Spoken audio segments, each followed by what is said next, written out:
Hey folks, welcome back. It's the Big Barn Build. Yes, you find me on the roof. Yes, we've got Velux windows. It's all very exciting. We've got loads more natural light in the building, but it was a bit of a specialist job. So let me show you how it all went in.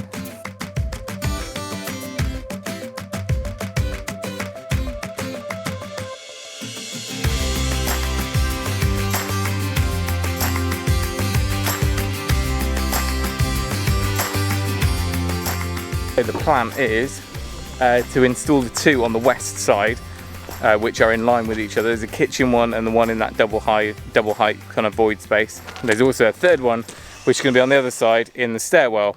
Meanwhile, Tom and I are going to carry on with the oak.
So the upstand that they fabricated is now fitted to the side of the Velux. Now they're cutting through the opening. Now they've already done one this morning, which is this one up here.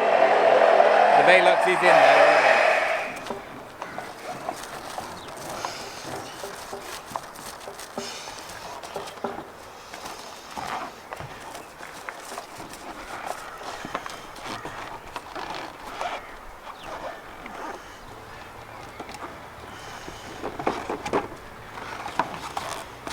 So the colour coding bit is just paint at the end, is it's it? It's afterwards, yeah. Yeah. So do the weatherproofing, let that cure. Yeah. And we prime it, and then colour set Yeah.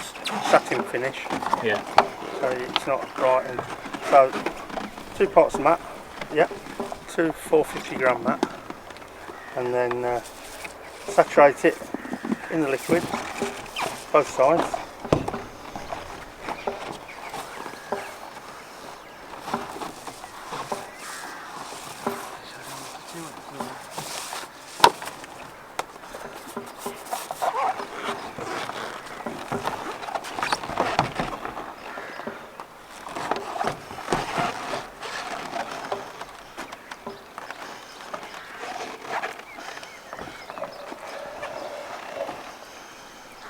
Oh, so you can mould it around the ribs. Yeah, let it saturate. It's getting wet all the time now. Yeah. Right, and then we put a Velux, professional name, we call it tissue. Yeah. Put a tissue on it, a very fine one, which gives it its aesthetics as well. Oh, so you don't see your fibres, you don't see Yeah. the fibres. If you look to the flat roof or a fiberglass tank, you can see the fibres. Yeah. It's the fun of it. Okay. And that's drawing all the resin through, forming it, so it's, that will still be porous. You let that cure, pour water on it, got loads of pores in it. Right. Yeah, sorry, the resin and the bucket. Okay.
Right, third time lucky. After a wet weather call off and a high wind call off, the guys are back to do the last 4 Velux. So that should see all of the roof windows in, and I filmed some last time. I'm going to show you a little bit more of what's going on. We've got 2 teams here today.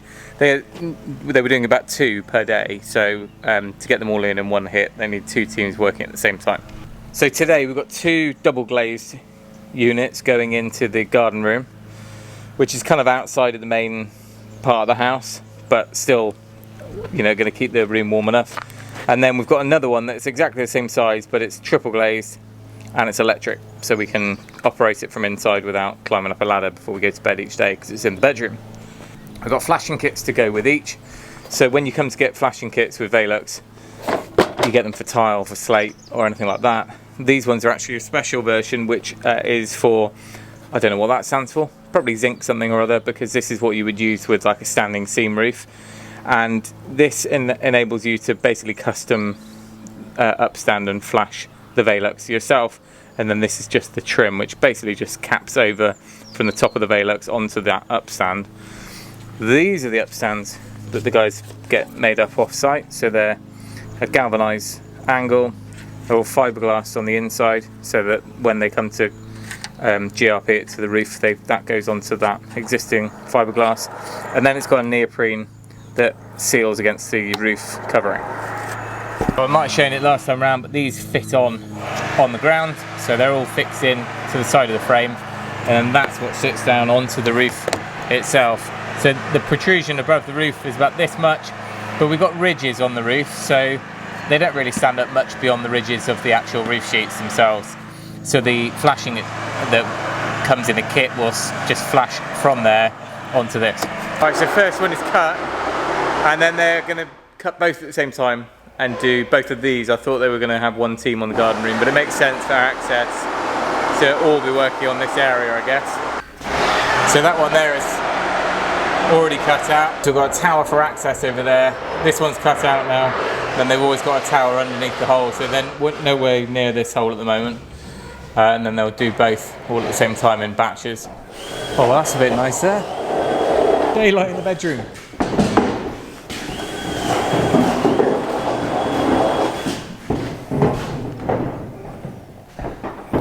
So this is actually going to be an electric one, which is slightly different from the others.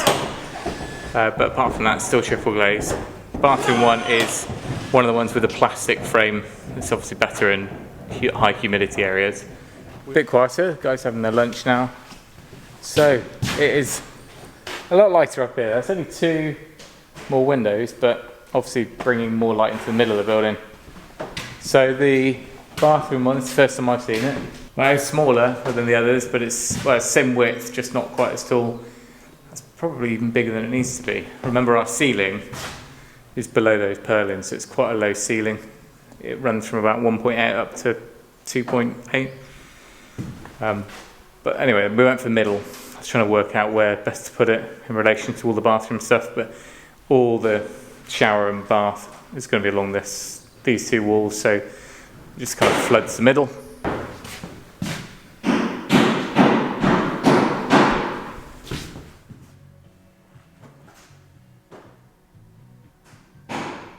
Well, you'll have to excuse the noisy ducks behind me, but we are almost there with our Velux installed. There's one little bit I'll explain in a minute, we might have to revisit, but the new 4 windows are in. So the 2 on the left were already done. These 3 have just been finished, so I'm standing over the top of the garden room now. The one up there is the electric one. They all look pretty much identical. This one here has got what I assume is the rain sensor on it, that little pad on the top left. So that's electric. It's got a plug and a module underneath it, and then over the ridge is the slightly smaller bathroom one. Give this a blow off because well, I don't really like leaving a mess, and I'm going to clear it all off, and then hopefully any future drone shots will look a bit nicer. Now obviously where they've been working around the windows is less dusty than the rest of it, and also there's probably little bits of solvent and stuff where they've cleaned up after themselves. So there's normally, when they did these ones, a bit of a shiny area around it for a few weeks until it gets grubby again.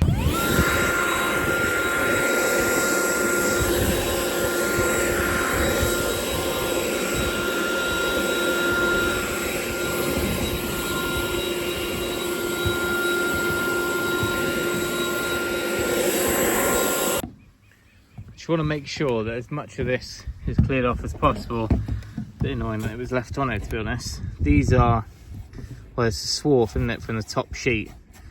They cut it with a recip saw. Most of the mess goes down into the rooms, but I might bring a broom up because this doesn't blow off. But if you leave these little steel filings on the roof or anywhere, they just create little rust spots. Well, you might think it's probably unnecessary. The last thing I want is my brand new roof to have mess on it, and then of course this will end up down in the guttering, and that might be even more inclined to get rust on it. So I guess I'm going to bring the broom up. So I mentioned it with a little bit of reservation that we were almost done just now, and I'll show you that to end the video. But so far so good. We've now got really all of our windows in. Now originally on our plans we had additional windows in all of the bedrooms. In reality, now we've got the end gable glazing in, we realise we don't really need that for natural light, and we don't really need it for cross ventilation either. The risk of having them there is actually that it introduces overheating risk rather than any other benefit. So rather than having to have electric Velux with electric operated shutters or blinds to reduce that solar gain, we decided not to put them in. They're not the hardest things for us to retrospectively put in the future. There's no real structural changes that we would need to make. They could be cut in, but bearing in mind we'd have to get the electric ones, that would probably take it to over £1,000 per unit, and then paying to get them fitted as well. It's probably a wise decision not to put them in at the moment. So these were all PK06, which is a 1100-ish by 900-ish window. Our bathroom one was smaller, but for some reason they cut the hole the wrong size. Not even the right size for these windows.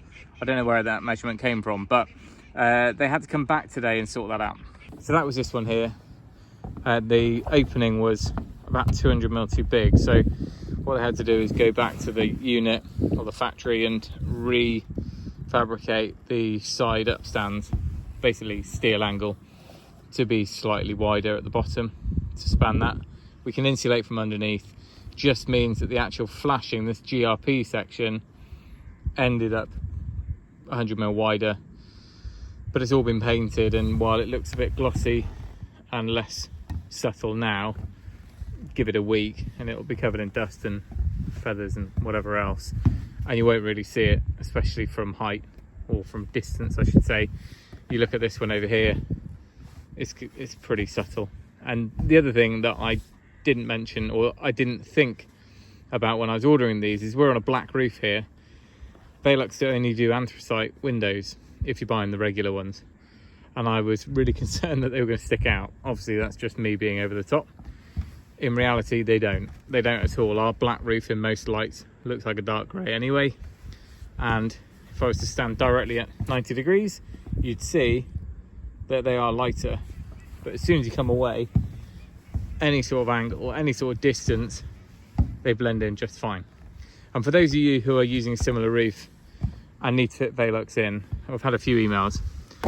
This is the profile, the sort of height you get when you have to install them in a steel roof.